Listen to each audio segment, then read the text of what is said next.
Hi, and welcome to our live webinar. My name is Dan Marek.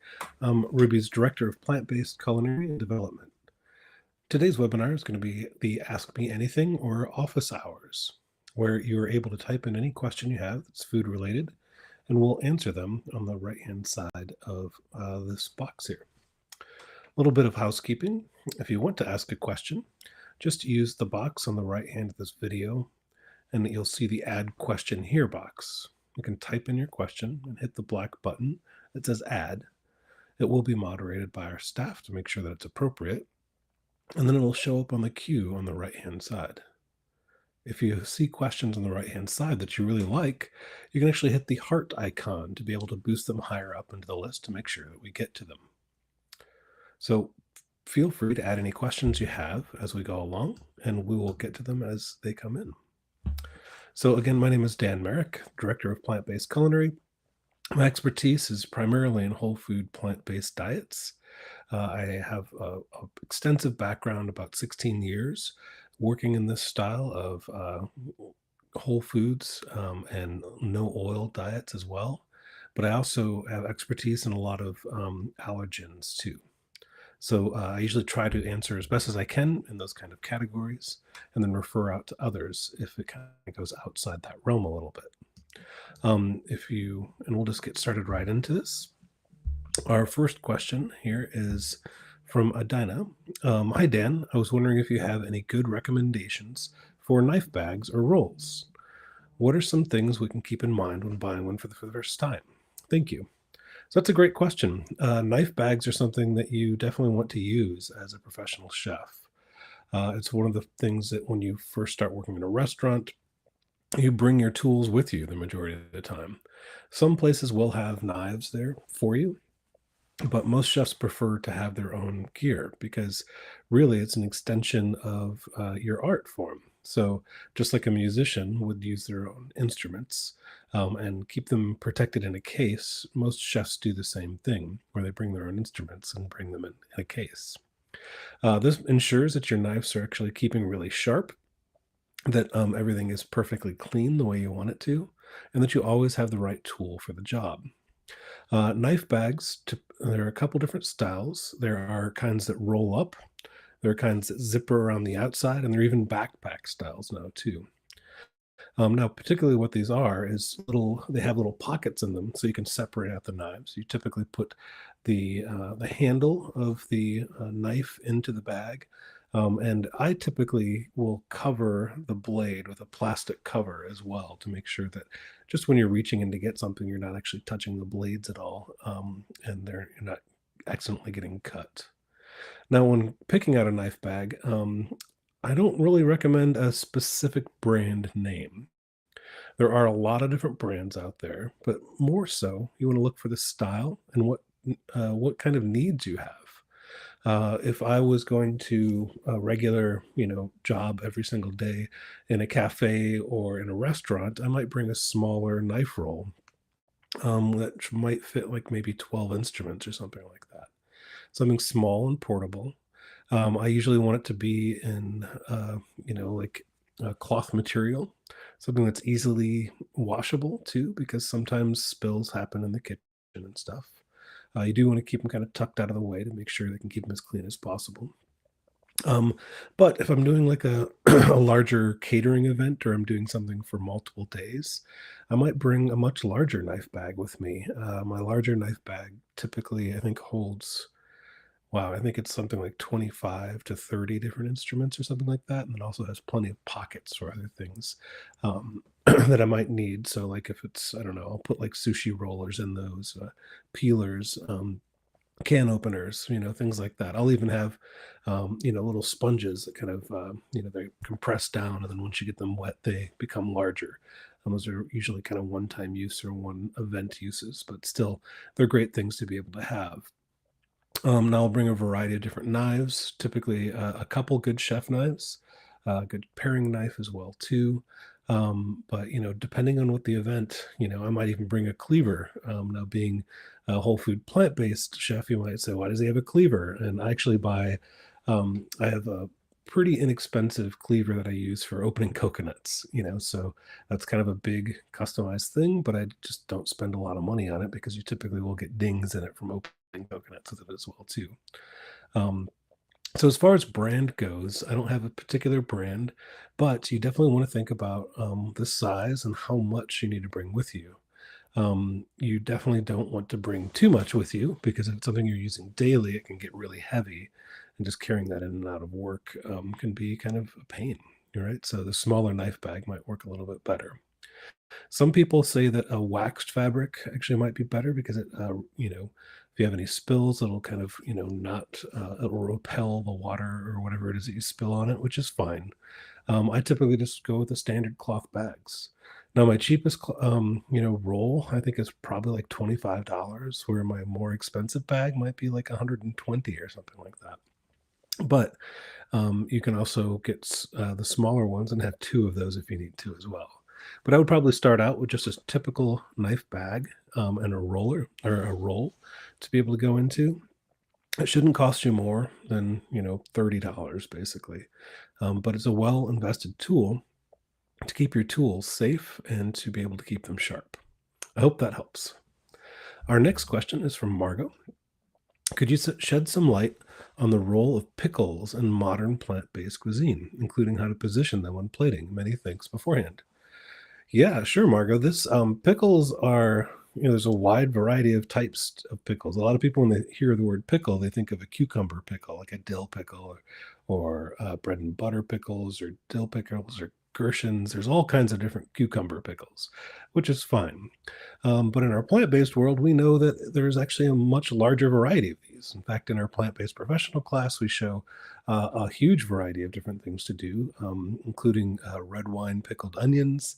We also do, what are some of the other ones that we do in there? I think it's green beans is one of them. I think we do a cabbage too. We do a couple fermentations with cabbage too. One of my favorites are radish, either doing a traditional like red radish or French radish or even a rainbow radish for something like ramen noodles. And the red radish I use on tacos all the time. They're really good. So, the role in plant-based culinary is a wide variety of things. A lot of times they're a garnish, but you can also have them as just kind of a pop of flavor into something too. Because of the vinegar, it really helps pop a big flavor out of something too. So it's one of the reasons I put the radish in the tacos too. A very traditional ingredient to be able to get in there, but it'll also add a kind of fresh pop to the dish too. If I'm going to think about plating on them, it really depends on the dish. So if you're doing like pickled green beans and you're putting them into a salad, you might just sprinkle them into the salad and mix up, and then put a couple over the top just for presentation. Using the standard rules that you'd want to. If it was something like the radish on the tacos, I just want to make sure that they're showing a little bit of color to pop out the color a little bit. I'm thinking of like a mushroom, and pepper kind of a taco. This way you can show off a little bit more of the color, and have those color breaks that make plating really popular and make it the eye really catch your eye really well. For ramen noodles and something like that, again, kind of I like to sort out the different ingredients on a ramen. Um, so you have the actual soup and the noodles at the bottom, and I put little kind of piles into it. And the radish would probably fit in that same kind of area. So part of that is just being experimental and seeing what makes your eye pop and what really makes your eye go into it. But there are wide varieties of different kinds of pickles on dishes. And when it comes to plating, just try to get the eye to really, the eye appealing on there, right? So you want different kinds of colors,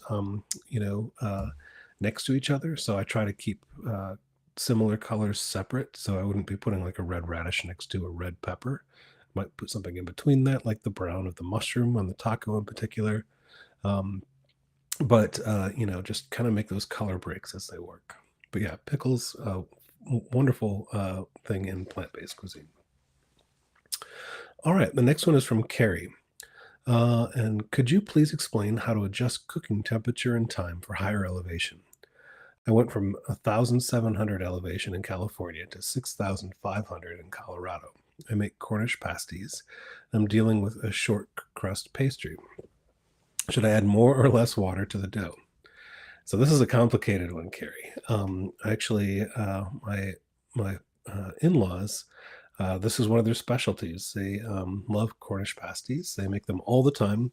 They are in Wisconsin, though, so it's a little more, kind of sea level there. But when we're talking about pastries, especially at different elevations, there's a lot to consider into this. I actually wrote a friend Costigan on this in particular. She gave me a pretty good answer back. She's our expert vegan baker and dessert expert. So this really kind of is in her wheelhouse a little bit. So I'm actually just going to read you a bit of what she wrote back to me as an answer because it's pretty dead on. And I'll just read it from here. So things don't bake in the mountains the same way they would at sea level. As we get farther from sea level, the atmospheric pressure decreases because the air is thinner. It exerts less pressure on everything, including water. At sea level, water boils at 212 Fahrenheit, where at 5,000 feet, it boils at 203 degrees Fahrenheit. The 9-degree difference increases the higher you go. So it's a pretty big thing thinking about the different elevations in there and how big they can change. This means that food can bake more slowly because they're being cooked at a lower temperature. Leavened baked goods tend to rise more quickly too, but then they collapse. A lower air pressure allows gases to expand faster, thus creating a quicker rise. But the structure found in the air pockets has not had sufficient time to stabilize, so the product does collapse. Um, there are a lot of references that provide guidance on how to adjust the leveling, the amount of liquid, and the baking time. And she actually included this link here, this extension that Richard just put up on the under the question here, as a good resource. The Her class does go into detail, but there's still testing that needs to be done. So there's never a surefire on this, which is kind of a little bit annoying, but that's okay. So she tells us how to test a recipe too, which is great. And she says to test a recipe, first we make it as written, but scale it down to a half or a quarter of that recipe. Then adjust one variable like the ingredient quantity or the baking time.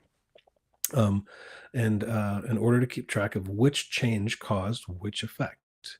Note that the difference in microclimates in the mountains may also mean that something that worked for your friend down the road might not work for you as well.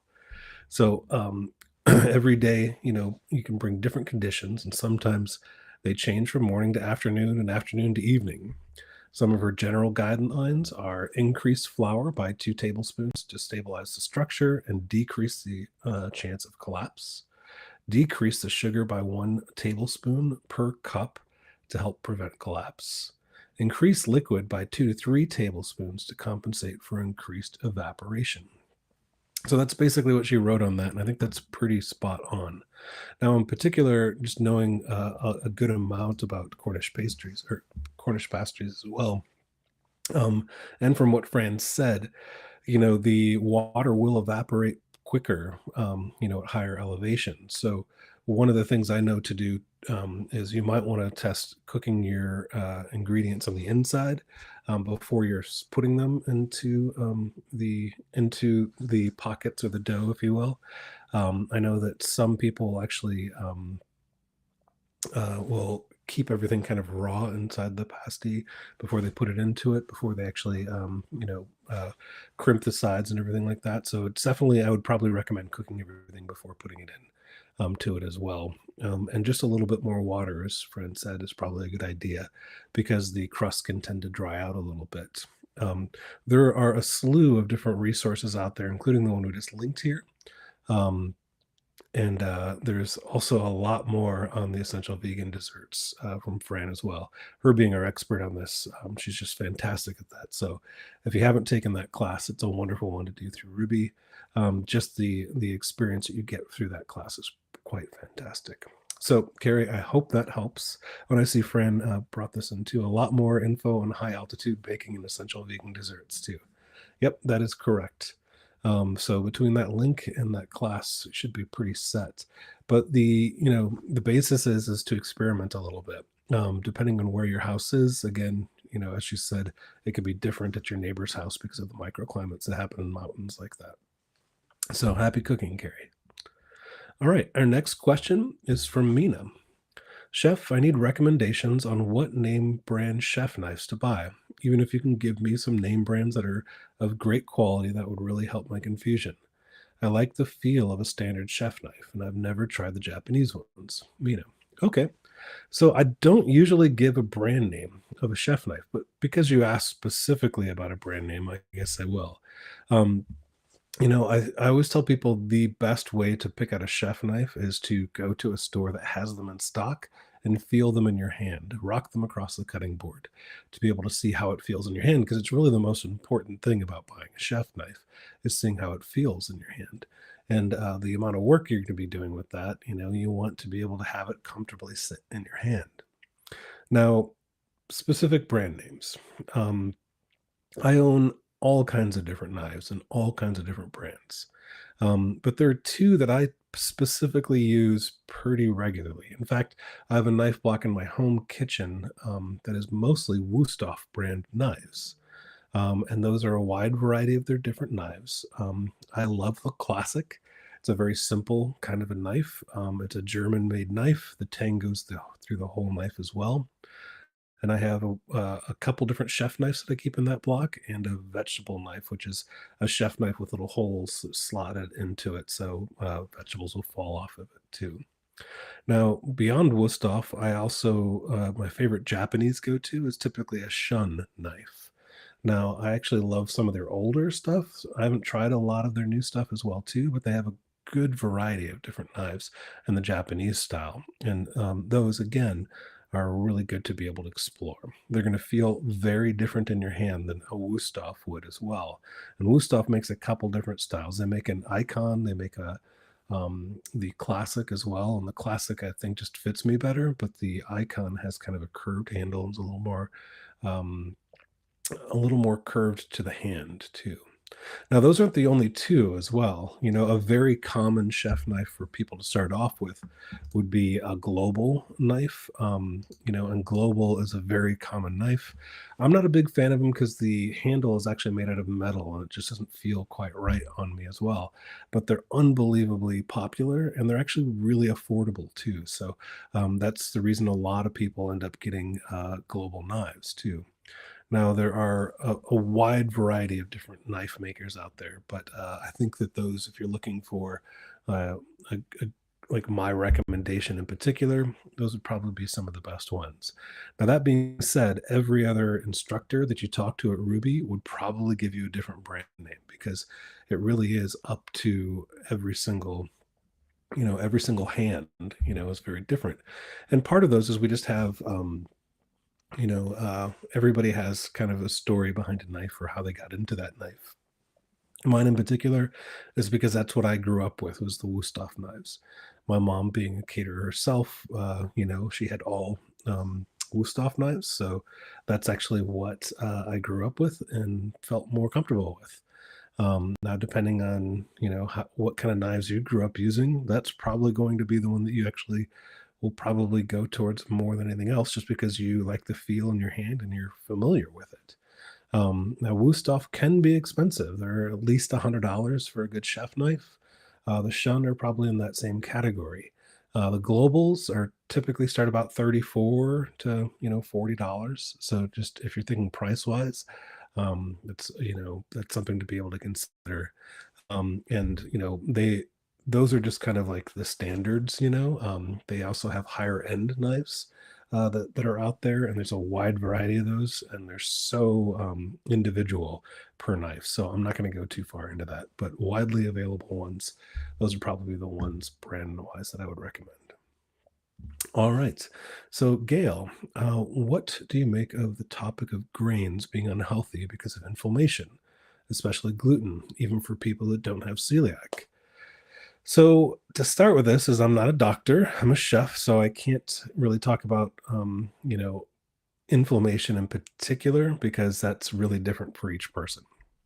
Now, what I can talk about is, the the unhealthiness versus healthiness of grains too. I think that, using whole grains is totally fine. And it's something that has been in our diets as humans for, millennia, for a very, very long time. So, like if you don't have celiac, then you can have gluten. And it's interesting to see, how grains have changed in the past 10 to 15 years as well, especially around gluten. Um, Now, people started finding that they had gluten sensitivities, and it became a very popular thing to say, "I have celiac" or "I have gluten sensitivity," which a lot of people do. What a lot of people don't realize is it's because we've changed the grain that we're actually growing. So, 150 years ago is a very different wheat grain than we're typically growing now, and it has a very chemically it's structured very differently. In fact, when I went to Italy a couple of years ago, I had a friend that had celiac disease, and they were able to eat the pasta that was made out of wheat because it was an ancient grain, which is a very different type of grain of wheat. Um, I was just I thought that was remarkable that they had celiac and they could still eat the pasta. Now, as far as inflammation goes in the body, everybody's body is different. So some people get, inflammation from it. Some people don't.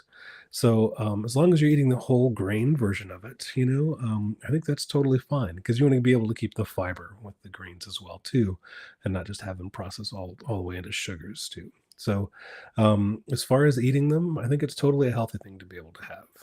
If you know, our family, like my wife is a big pizza fan, and I try to get whole grain pizza crust as often as possible, or make the whole grain pizza crust because it's a little harder to find sometimes.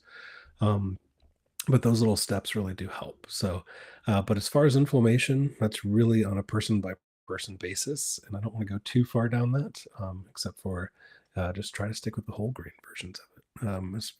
If you have celiac, avoid the wheats, and anything with the gluten in it. But if you do a little bit more research, you might find how wheat has changed over the years. And there's some pretty specific findings around that too, which is very, very interesting. All right, I'll move on to Andrea. Andrea, hello, chef. How soon after the first use should I hone my chef knife? Wow, that's an interesting question because I w- it depends on how much you're using it, right? So when you open up a chef knife and you buy it for the first time and you open it up, it's going to be the sharpest it ever will be. It is, at least if it's a quality knife. They are very sharp when they come from the factory, so it should be a little while before you actually have to hone it. Now, for those of you who don't know the difference between sharpening and honing, when you're using a chef knife, as you cut with the chef knife like this, the bottom edge will actually start to curve over just a little bit. So it'll kind of curve over like that. And then you're using a honing tool to be able to basically scrape off that edge and kind of get it to the point because you basically want to, the end of it to be like a triangle as it's coming down, but it starts to kind of curve over a little bit. So if this is this is the very tip of the knife, it'll start to curve over like that a little bit. But if you use a honing tool, it'll push it kind of back into straight. You do it on both sides. Now, on a good knife, as you're first buying it, that steel should be very hard, right? And it shouldn't bend over too quickly.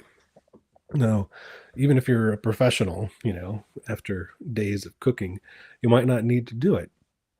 I typically, if I'm going to be doing some bigger meals, I'm going to hone my knife, at least once a week. Sometimes if I'm doing a lot of cooking, I'm going to do it between every time I actually cook. But a brand new knife is a little bit different. You'll notice that it starts to get a little duller than when you started. And that's actually kind of the point where you can say, okay, try the honing tool on it to see if it gets that sharp edge that you were looking for again. So, Andrea, there's no specific answer for that. It really is just depending on how much you're cooking and how much you're using for it. Honing the knife is fine, but it might be a week, maybe even two before you actually have to hone the knife to start out, depending on the brand of the knife. I hope that helps.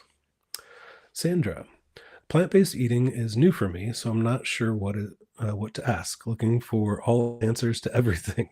Well, that's welcome to the journey. There are a lot of great things to be able to explore. I think one of the best things if you're brand new to plant-based eating is figuring out what makes you happy in plant-based eating. A lot of people, when they first make the conversion over, They are looking for flavor profiles that they used to get in meat dishes. And, that's probably a good place to be able to start. I always tell people to take it in incremental steps.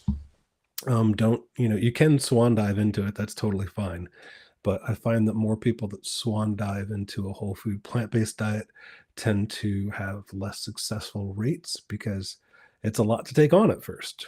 So, try to take little steps each week to be able to get closer to those whole food plant based diets. And you're going to come up with questions. That's just part of, making a lifestyle change like this. And we're here to help. So we do these Ask Me Anythings about every week, and we have a wide variety of instructors that can help you with all kinds of things. And luckily, a lot of us are really focused on plant-based eating, ourselves, which is fantastic too. So those questions will come up, and that's it's okay to be looking for the answers to everything. We still are too, right? So as we take these exploratory journeys into food, I still find things all the time that I'm very curious about and love to do. So I just recently moved from Austin to Madison, Wisconsin, and being reintroduced to Midwestern foods where I grew up in the area, in the Chicago area. There are a lot of things and flavor profiles that I, hadn't had for a long time because Texas is very different and like the Tex-Mex style, versus what I'm seeing here in the Midwest. And there's some flavor profiles that I'm like, oh yeah, I totally forgot about that. And how can I make that into a plant-based style? And utilizing the ingredients now that are available are very different than when I started, almost 30 years ago. So it's pretty fantastic change. But welcome and happy eating. Nasia, it's true that masticating each mouthful 30 to 50 times makes nutrients. Oh, if it's true that masticating each mouthful for 30 to 50 times make nutrients more utilized, can we also assume that we would need to want less food to fill our dietary needs? Um, Not necessarily, so having, actually chewing each bite 30 to 50 times does make nutrients a little more easily utilized as well. But that doesn't mean that you're going to need less of that food in particular. And it also depends on what you're eating. You also have to realize that we're also wanting fiber out of the food to be able to help move everything through your system. And, you're still not going to get all the nutrients out of that food too. So, it might be a little less food, but you can always start with a smaller portion of something, see how it goes, and then see how you're being filled on that too.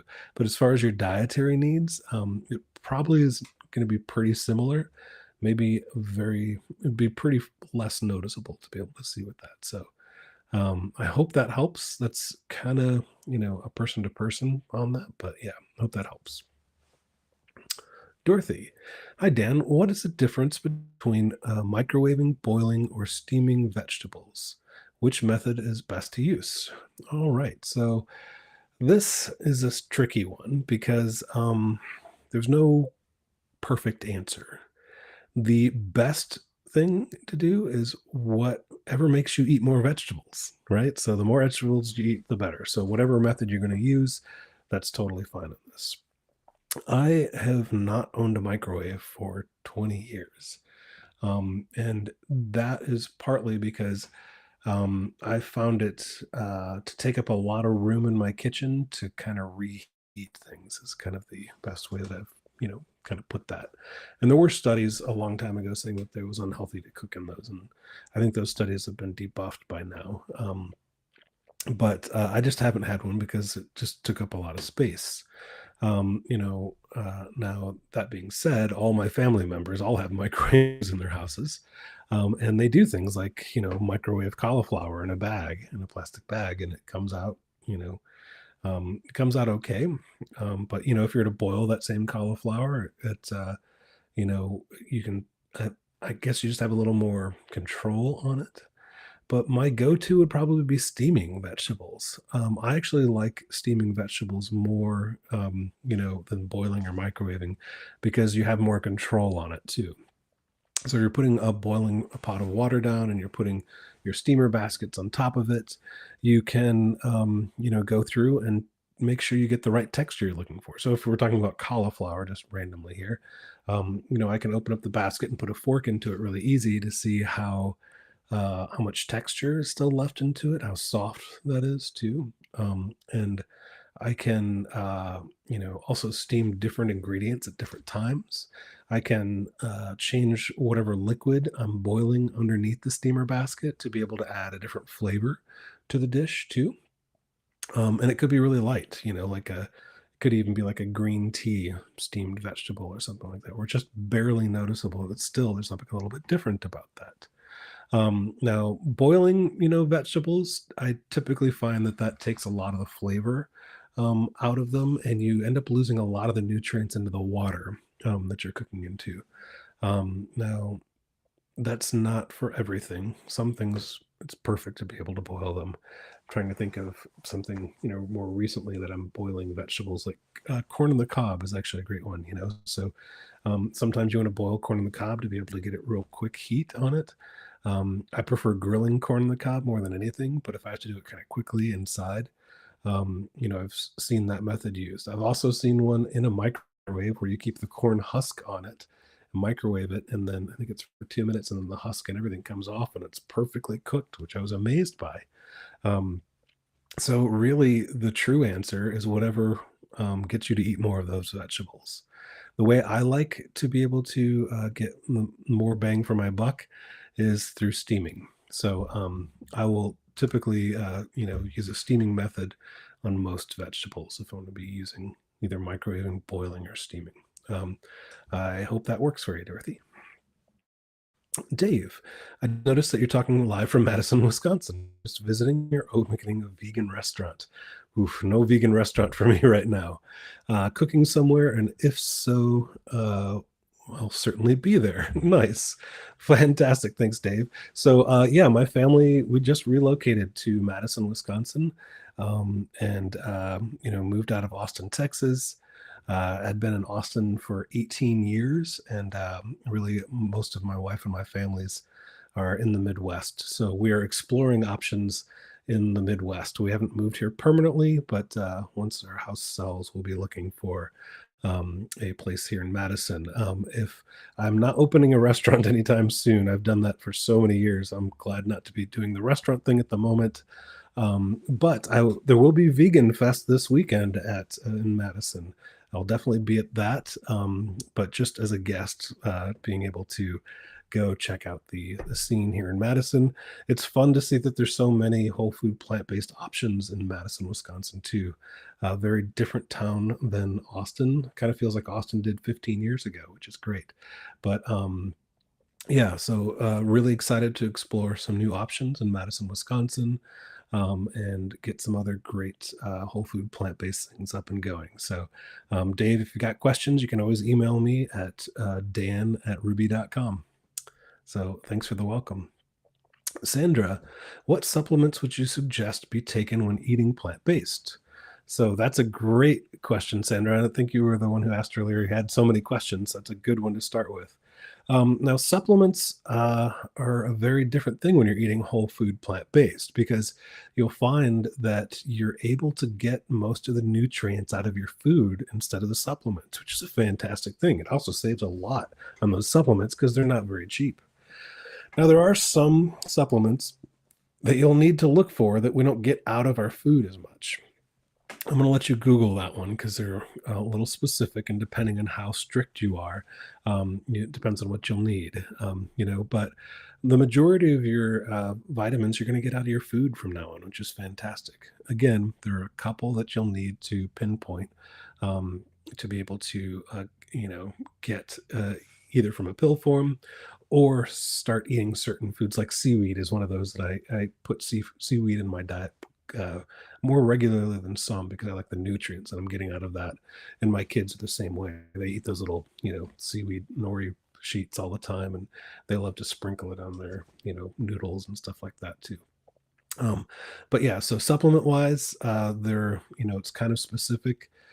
So definitely do a Google on what supplement should I take if I'm vegan, and you'll find out a lot of information that will take you down a deep wormhole for that too.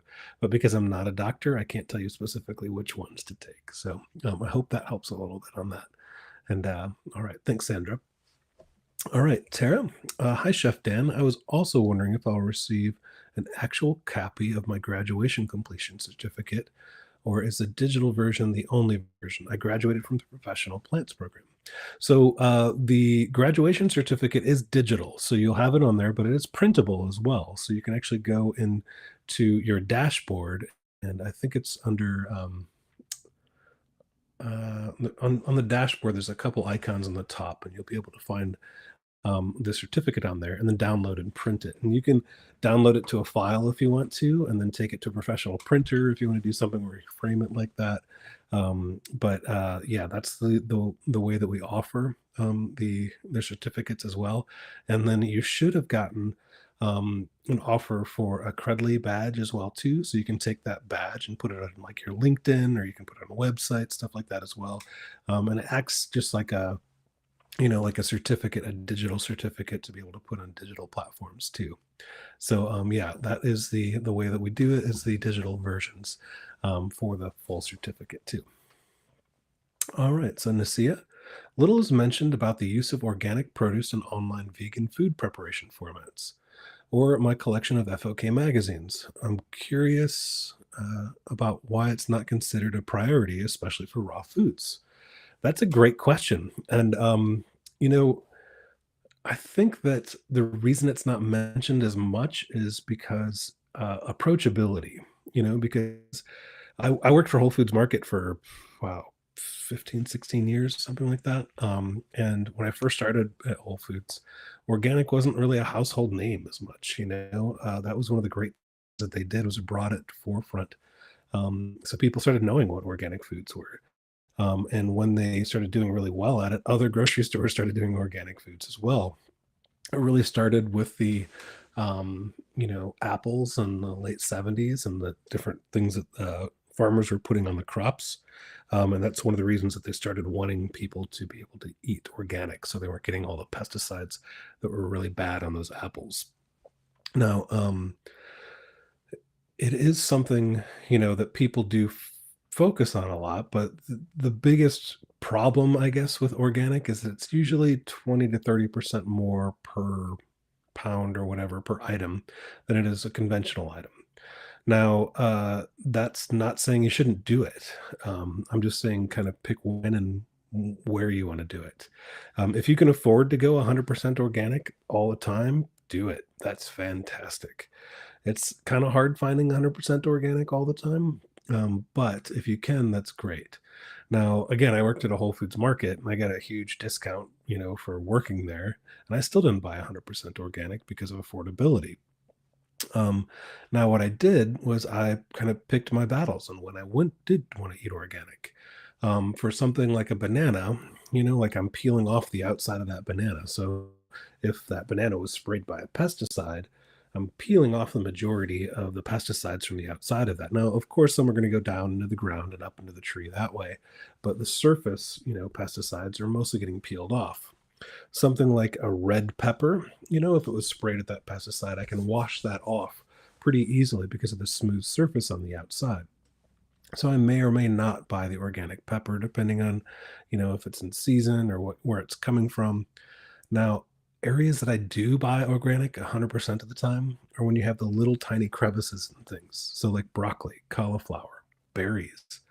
They have these little tiny holes and little tiny things. No matter how much you try to wash your produce, you're not going to be able to get all of those pesticides off of it if they're sprayed onto them. So I will 100% buy organic on products all the time to be able to avoid putting the pesticides directly into my mouth. Now, organizations like Forks Over Knives and other vegan food prep, all of them can be done with organic or conventional items. They don't really focus on saying you should do this organic.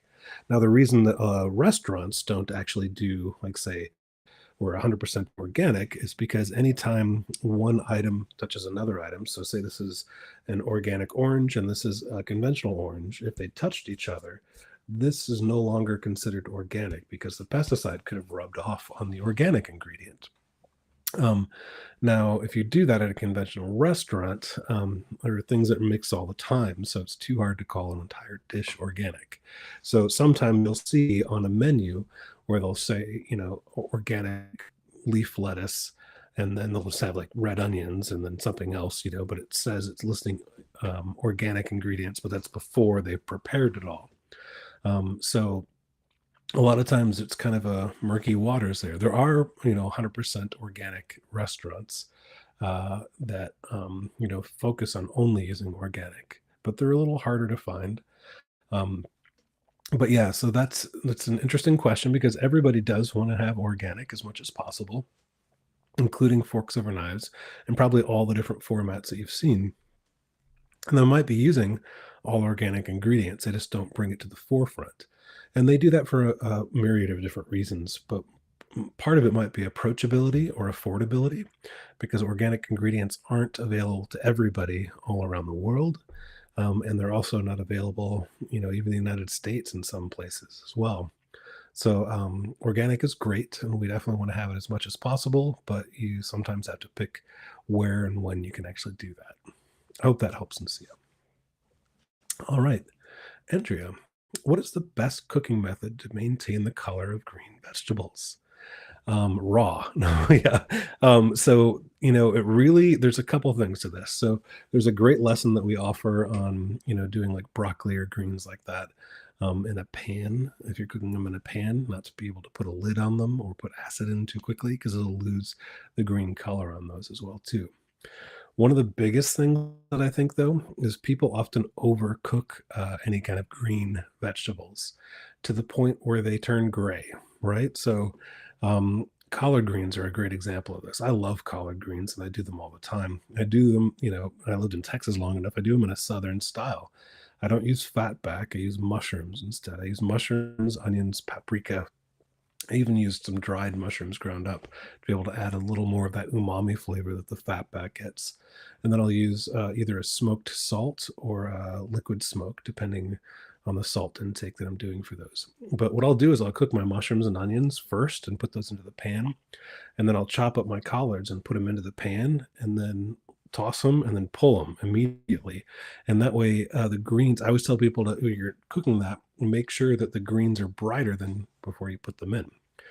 And when I put them in there, we're talking like 30 seconds to a minute. Like, some people would cook greens like collard greens like half a day. And that's when they become like discolored and they don't taste as good. It's definitely a pretty different thing. So cooking greens a shorter amount of time, making sure not to overcook them, low temperatures, keep the acid away from them until the very end. If you do want some sort of you know if you do want some sort of an acid like a lemon or something like that, just add it at the very end of the dish instead of at the beginning because it'll actually draw the color out of it as well too. So I hope that helps, Andrea. All right, Tara. Hi, Chef Dan. I just graduated from a Plant Pro course and was looking into Serve Safe class.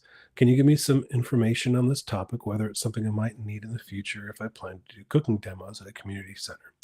So yeah, Serve Safe classes. That's one brand of these safety classes. It's the most recognizable and most well-known one.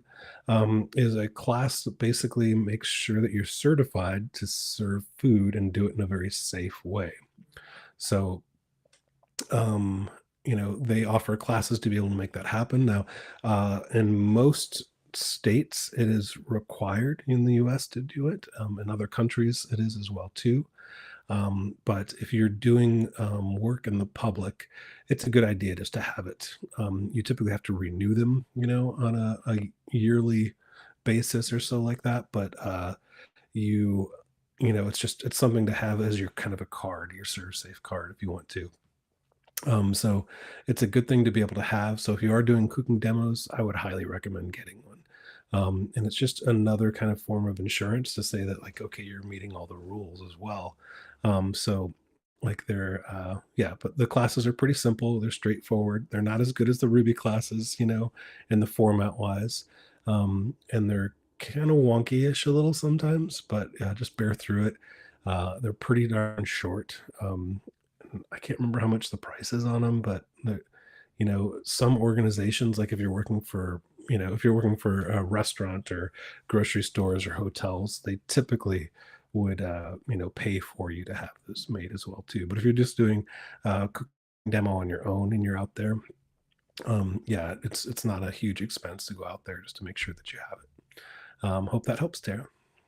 All right, so Carmelia, can you eat any time on a whole food plant-based diet? Yeah, doesn't matter if it's 5 o'clock or 6 o'clock. You can do it anytime you want. I think what you're asking is, can you eat food anytime you want to?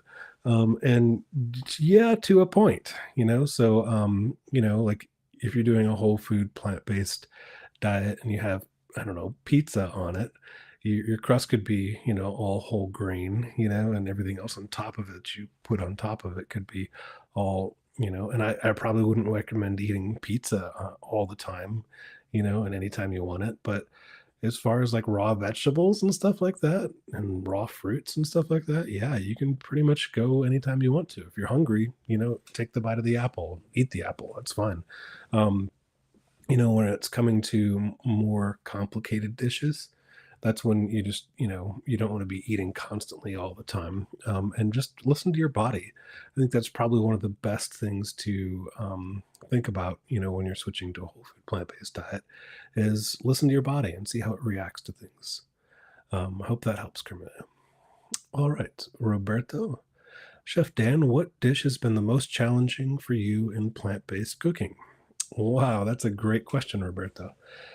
There have been so many over so many years. And for years and years, I really challenged myself to help people make the conversion to plant-based diet that were heavy meat eaters.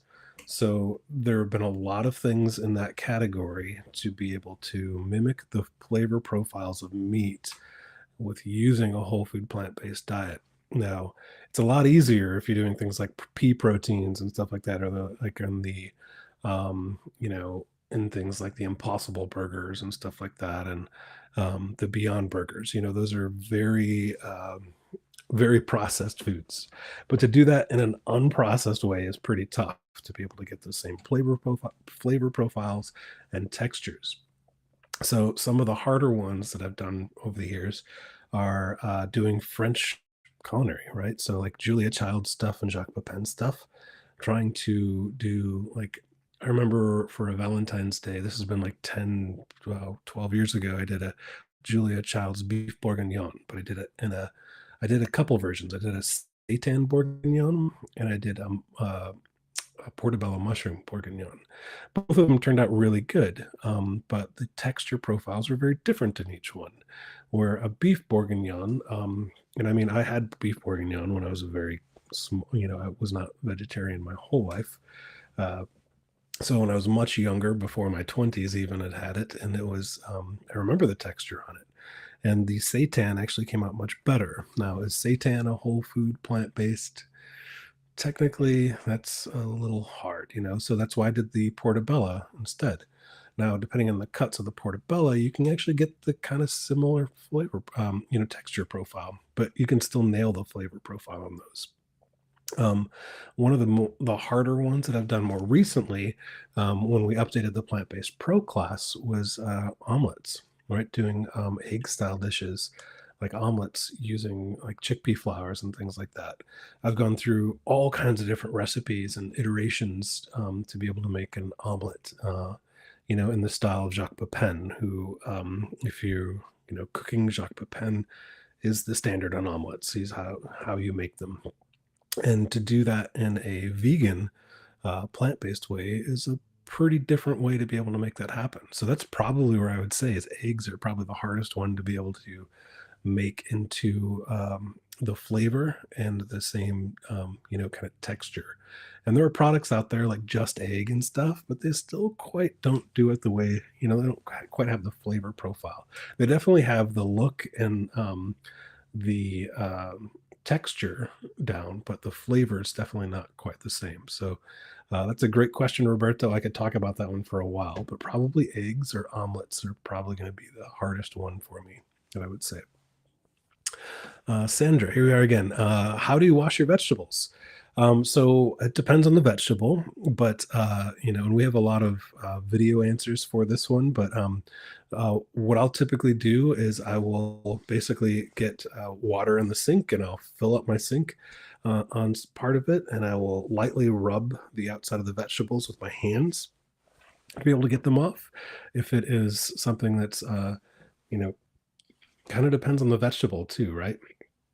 So like berries, I would do in a colander. So even if I'm getting organic berries, I'll put them in a colander or a strainer and wash them off under cold water. If I'm doing things like apples or zucchini and peppers and stuff like that, I'll fill up my sink a little bit with cold water and then hand kind of wipe them all down and put them on the counters for those. Some things like potatoes, it's good to use like a brush on. Same with mushrooms. I'll typically use a brush on mushrooms, typically dry. I'm not going to wash them so much on those, depending if I know where I got them from. I'm not a huge fan of washing mushrooms with water unless you wash them and then immediately cook them. It's kind of a different thing, and people have different opinions on that, so you might hear different versions of that. And then greens, I'm typically going to wash right beforehand. I'm going to wash them basically, in the sink, rub them down by hand, and then dry them off with a towel. We used to have a spinner thing, but I use a towel method probably more often than anything else to be able to dry off greens. And that's the same thing with herbs too. But usually after I wash the herbs, I'll wrap them in a damp paper towel and keep them in the fridge in some sort of kind of open aired container. And they like berry containers and herb containers, something like that. But I hope that helps, Sandra. All right. Kathy, it looks like this is our last question here. I have a family member who has celiac disease. Can you give any tips for substituting different flours in recipes? Those that don't have celiac don't care for the texture or taste of gluten flours, so I've been experimenting with oat, rice, and etc. flours. So you're right on the money there, Kathy. So part of that is experimenting with some of these other ones. Now, oat flour in particular, you want to watch out for. You typically want to buy specifically gluten-free oat flour because oats typically are processed in the same machines as wheat are. So a lot of places don't distinguish between the two. They'll say, yeah, we wiped it all down or whatever. But for celiac disease, you got to really be careful on those things. Rice flours, chickpea flours are another great one as well too. So, but it really depends on the recipe, depending on the flour you're looking for. So if you're trying to do a pie crust versus, like a pasta versus, like a batter, there are all kinds of different flours to be able to use. And you're doing the right thing by experimenting with a little bit of them. I have to tell you that Char Nolan, who's one of our other instructors, is probably one of the best at substituting for gluten flours that I know. She does these Ask Me Anythings quite often. If you're looking for a specific, like this for that, I would attend one of her Ask Me Anythings because she, when we developed Plant Based Pro, she was my go-to to be able to find substitutions for that, including the egg thing. We were looking for, I tried so many different recipes to be able to find the egg substitutions, and she found the one that worked. So, I would probably, talk to her about that if you have a specific, what do I use for this recipe? But otherwise, what you're doing is perfect. Experimenting a little bit to be able to make this happen. And I would actually use the tip that Fran talked about earlier. Take the recipe and maybe have it or quarter it to be able to experiment with it a little bit and see what works. See what you changed in the recipe and what worked and what didn't work. If you're doing something like a batter, like I love to make, what is it? The like a hot wing style cauliflower, buffalo cauliflower. It's one of my fun dishes that I do for game days and stuff like that.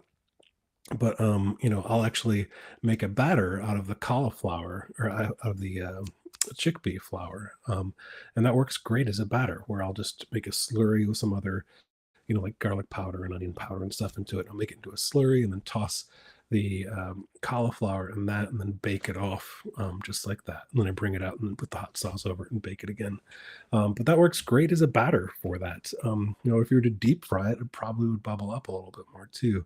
You could do like a batter style on that. But because I don't use oil, I'm typically not going to, be deep frying things. I can't tell you the last time I deep fried something. But I hope that helps.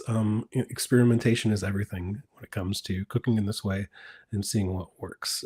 Don't tell your parents, but from now on, you're allowed to play with your food. And so, yeah, I think we'll end with that. Everybody have a great rest of your day and happy cooking.